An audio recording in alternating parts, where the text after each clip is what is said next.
கீழே கீழே கீழே கொஞ்சம் கேமரா மேலே தூக்கும். Okay okay. அல்லல்லோ ஹலோ, வெல்கம் டு இது எங்கள் ஊர் vlogs. ஆமா இது எந்த ஊரு? இப்போ நம்ம நின்றுட்டு இருக்க இடம் தான் வந்து ஐராவதீஸ்வரர் கோயில், தாராசுரத்தில் நிற்கிறோம்.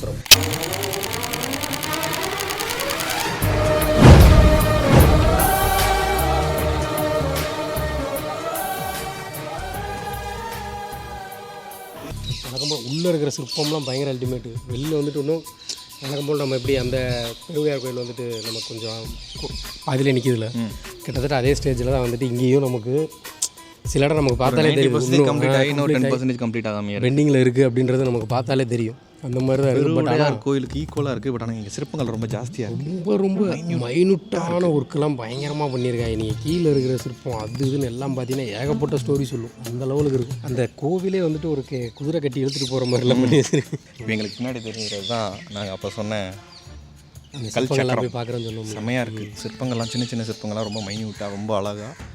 இதில் முன்னாள் நின்று பார்த்தோம்னா அப்படியே ரெண்டு பக்கமும் தேர் கட்டி இந்த மொத்த கோவிலை இழுத்துட்டு போகிற மாதிரி ஒரு ஃபீல் இருக்குது. குதிரை சின்ன இது ஆக்சுவலாக கோவில் மாதிரி இல்லை, தேர் கட்டி இழுத்துட்டு போகிற மாதிரி இருக்குது. செம்மையாக இருக்குது கோயில். செம்ம ஃபீலு. நல்ல க்ரௌடு வேறு இல்லை.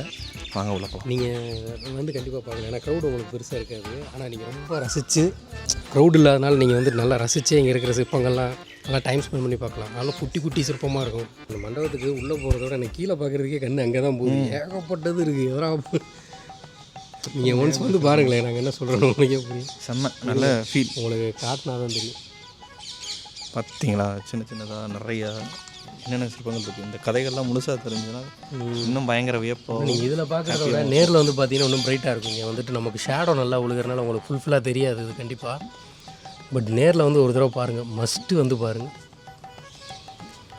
கண்டிப்பாக கோயிலில் சிற்பங்கள், கலை ஓவியங்கள் இதெல்லாம் பார்த்து தெரிஞ்சுக்கணும் அப்படின்னு ஆசைப்பட்றவங்க இந்த கோயிலுக்கு வந்தீங்கன்னா ஒரு பெட்டர் எக்ஸ்பீரியன்ஸ் கிடைக்கும். அதுவும் பீஸ்ஃபுல்லாக ரொம்ப அழகாக உங்களுக்கு பிடிச்ச அளவுக்கு டைம் ஸ்பெண்ட் பண்ணி ரசித்து பார்க்கலாம் ஒவ்வொரு இடத்தையும்.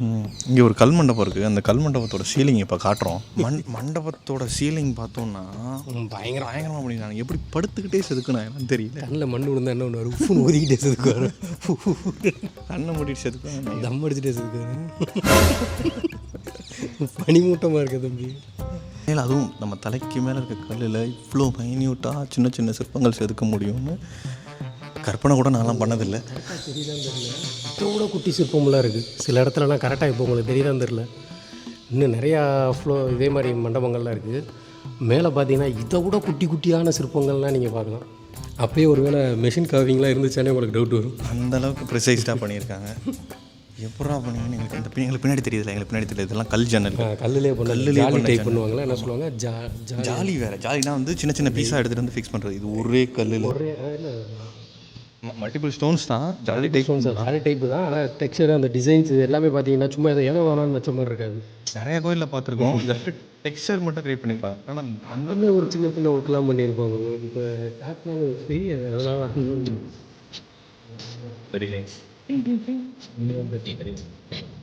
இடத்துல ரொம்ப டார்க்காக இருக்குது. அவங்க லைட்டே போட்டுருந்தாலும் நீங்கள் நேரில் பார்த்தா மட்டும்தான் அங்கே போய் நின்று இந்த தூண்லாம் பார்த்தோம்னா தூண்லேயே வந்துட்டு ஒரு கோபுரம் மாதிரி அடுத்தடுத்து வைக்கிறது. ஏகப்பட்ட வெளியில் வந்தனால பிரைட்னஸ் நல்லாயிருக்கும். உள்ளே நிறைய தூண்கள் இருக்குது. நல்லா இருக்குது. கோயிலோட இந்த ஸ்ட்ரக்சர் மட்டும் பார்க்கும்போது அப்படியே தஞ்சாவூர் பெருவுடையார் கோயில் தான். அப்படியே நீங்கள் பெருவுடையார் கோயிலை பார்க்குற அதே ஃபீல் உங்களுக்கு இருக்கும். ஆமாம். இங்கே சண்டிகேஸ்வரரோட கோயில், இங்கே ராஜகோபுரம். அதே மாதிரி இந்த இடத்துல ஒன்று மிஸ் ஆகும். இப்படி இந்த பக்கம் பார்த்தோம்னா இந்த இடத்துல ஒரு மண்டபம் அங்கே இருக்கும். ப்ளஸ் இந்த கிணறு டைப் இருக்குல்ல, இந்த கிணறுக்கு அந்த பக்கம் ஒரு மணி மண்டபம் இருக்கும். இந்த கிணறு எப்படி இந்த பக்கம் பின்னாடி ரைட் சைடில் போயிருக்கும். இருந்துச்சுன்னா கிட்டத்தட்ட நமக்கு அப்படியே பெருவுடையார் தான். காம்பேக்டாக ஒரு சின்ன சைஸில் பெருவுடையாருக்குள்ளே ரசிக்கணும். பார்க்க நேராக கிளம்பி தாராசுரம் வாங்க. எங்கே தாராசுரம் வாங்க. இந்த கிணறு எப்படி இருக்கும் பார்ப்போமா? அங்கே இருக்கிற கிணறு பார்த்தோம்ல, இங்கே ஒரு கிணறு. இங்கே தண்ணி இங்கே போய் அம்புட்டு இருக்குது. அப்போ இங்கே தலை விரிச்சது தானே வந்து வெளில தலை. இங்கே நாங்கள் திரும்ப சொன்னோம்னா இதே சொல்லி என்னடா கருப்பாக்குறீங்கன்னுவீங்க. ஆனால் நான் சொன்ன மாதிரி இந்த யாழி மேலே சண்டை போடுறதுல யாழியும் யானையும், அதாவது எப்படி சொல்லனா, கஜ யாழியும் சிம்ம யாழியும் போர் புரியுது. அதாவது ஒரு மனுஷங்க வந்துட்டு யாழி மேலே, யாழி இப்போ வரைக்கும் கற்பனைன்னு சொல்லிக்கிட்டு இருக்கோம், அது மேலே ஏறி ஒரு போர்ஸ் போயிறாங்க அப்படின்ற மாதிரியான காட்சியெல்லாம் வந்துட்டு இங்கே நிறையா இருக்குது. அங்கங்கே வேறு அது யாழி டைப்ஸும் டிஃப்ரெண்ட்டாக வச்சுருக்காங்க. ஒரே யாழி வச்சு ஹோட்டலில் பண்ணியிருக்காங்க. கன்ஸ்ட்ரக்ஷன் நீங்கள் டிசைன்லாம் வேறு லெவலில் தான். நீங்கள் சும்மா அடிக்கி இப்படி மட்டும் பார்க்காம ஒவ்வொரு தூண்லாம் பார்த்தீங்கன்னு வச்சுக்கோங்களேன், கேப்பில் ஒரு 1 இன்ச்சுக்கு இப்படிலாம் சிலை செஞ்சு வச்சுருப்பாங்க. சரி அதையாவது விட்டுட்டு மேலே பார்த்தோம்னா ஒவ்வொரு இடத்துலையும் பெண்டுக்கு கிண்டுக்கு எல்லாத்துக்கும் தான் ஒரு குட்டி குட்டியாக பண்ணி வச்சு அங்கங்கே சில ஜன்னல் மாதிரி வச்சுருப்பாங்கல்ல, அங்கே சிலைகள் பாதிலே செய்யாமல் இருக்குன்னு சொல்லுவோம்ல, அதே மாதிரி இங்கே இன்கம்ப்ளீட்டட் பிளேசஸ்லாம் நிறையா இருக்குது. அங்கே சரவணா சொல்லியிருப்பாரு, ஒருவேளை கண்ணு படக்கூடாதுன்னு வட்டி விட்டாங்களோ. இங்கே கண்ணு படணும்ல, கண்ணு பட்டால் தான் நல்லா இருக்கா இல்லையான்னு சொல்ல முடியும். எக்ஸ்பெக்ட் பண்ணவே இல்லை. நாங்கள் இங்கே எதுவும் பெயிண்ட்டோ இல்லை கெமிக்கலோ ஏதோ பூசியிருக்காங்கன்னு வச்சோம். பட் ஆனால் டீப்பாக வாஷ் பண்ணும் போது தான் தெளிவாக தெரிஞ்சுது இங்கே இருக்குது எல்லாமே அந்த டைமில் பண்ண பெயிண்டிங்ஸ். ரொம்ப டீப்பாக யூஸ் பண்ண அந்த பெயிண்ட்டு வழக்கமாக அந்த கல்லுலலாம் வந்துட்டு கெட்டு போயிடக்கூடாதுன்னு சொல்லிட்டு ஒரு சாயம் பூசுவாங்க. அதுவும் இதே கலரில் இருக்கும். நாங்கள் அப்படி நினச்சிட்டு விட்டது. அதுக்கப்புறம் கிட்ட வந்து பார்த்தா தான் தெரியுது ஃபுல் அண்ட் ஃபுல் பெயிண்டிங்ஸு. ஆனால் அது மேலேயும் மேலே ஏறி சந்தியா, என்னது யூத்து, ராதா, பிரியா, சத்யா, இவங்கெல்லாம் கிறுக்கி அந்த பெயிண்டே காணாமல் போயிடுச்சு. சுரண்டி இருக்காங்க, மொத்த கோயிலுக்கு சுரண்டி விட்டுருக்காங்க. பட்டி பார்க்குற வேலை பார்த்தோம். So guys please preserve our heritages. கூண்டுக்குள்ளே அடைச்சி வச்சுருக்காங்க பத்திரமா. யாரும் தெரியுமா? இவங்க தான் இசை படிக்கட்டுகள். இங்கே இருக்க ஒவ்வொரு படிக்கட்டும் ஒவ்வொரு விதமான ஒளி எழுப்பும். ஆமாம், ஒவ்வொரு விதமான ஒளியை எழுப்பும். அது ஒவ்வொரு சுரத்தை குறிக்குது அப்படின்னு சொல்லியிருக்காங்க. நாங்கள் எங்களால் ப்ராக்டிக்கலாக எக்ஸ்பெரிமெண்ட் பண்ணி பார்க்க முடியல.